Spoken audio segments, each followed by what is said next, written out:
Chers amis, bonjour, cours numéro 125 sur les lois de la médisance. Alors, de nouveau l'interdiction de faire de la rechilou, du colportage, inclut c'est de tenir des propos qui pourraient un jour susciter l'animosité, l'énervement entre deux personnes, si ça parvenait aux oreilles de ces deux personnes. D'accord ? Il est donc défendu de rapporter à quiconque un propos qui pourrait causer une animosité. C'est-à-dire que moi, si maintenant je vais commencer à parler, oui, tu sais, Réhouven il a des fois des façons de parler sur telle personne, c'est pas joli, etc. Qu'est-ce qui se passe? C'est que cette personne-là, elle risque un jour de le rapporter à cette autre personne. Et l'autre, elle va entendre que, Réhouven, il m'a dit sur moi comme ça. Et évidemment, ça va entraîner une animosité entre les personnes. Donc on doit savoir que tout ce qui est dit, même en privé, peut être répété à d'autres et parvenir donc finalement aux oreilles de la personne concernée. On ne peut donc rapporter une information de ce genre que si on prévient, encore une fois, l'interlocuteur qui ne doit, attention, sache une chose, c'est que ce que je te dis, c'est entre deux yeux, entre quatre yeux, d'accord ?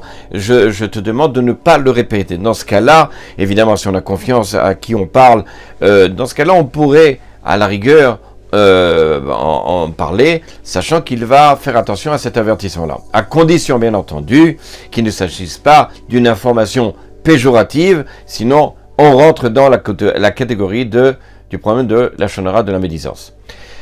Comme nous l'avons dit, la notion de shmirat halashon, de garder sa langue de toute médisance, c'est avant tout d'acquérir la notion de bitachon, c'est-à-dire de la confiance en Akadosh Baruch Hu, afin de ne pas se laisser abattre lorsqu'on subit une peine ou un préjudice. Le cas échéant, si on possède ce bitachon, cette fameuse confiance en Akadosh Baruch Hu, alors évidemment on va se garder de dire des choses négatives, de médire sur un tel, sur un coupable, etc. On va savoir que de toute façon tout vient d'Akadosh Baruch Hu et on évitera évidemment de rentrer dans une querelle ou de provoquer simplement une querelle entre deux personnes, même si, encore une fois, on a une perte ou quoi que ce soit, on dira que probablement qu'Hachem il a jugé bon que cela se passe comme ça.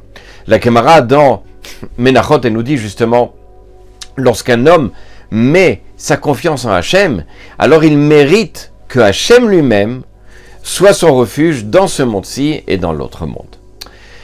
Cette promesse, encore une fois, elle est valable pour tous ceux qui ont confiance à Kadosh Baruch Hu, même si, encore une fois, cette confiance ne provient pas du seul désir simplement d'honorer Kadosh Baruch Hu.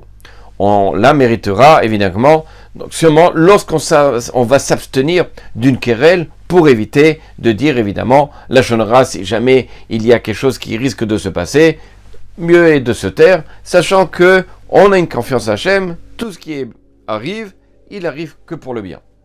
Quant à celui qui se retient de rendre mesure pour mesure, afin de ne pas finalement profaner le nom d'Hachem, et place sa confiance à Kadosh Baruch Hu, tout vient vers Hachem, c'est pas grave, il m'a fait cette honte-là, ou il m'a fait ce problème-là, c'est pas grave, tout vient, je sais ça, Kadosh Baruch Hu, il mérite certainement une récompense infinie, comme nous disent le Chachamim. À bientôt.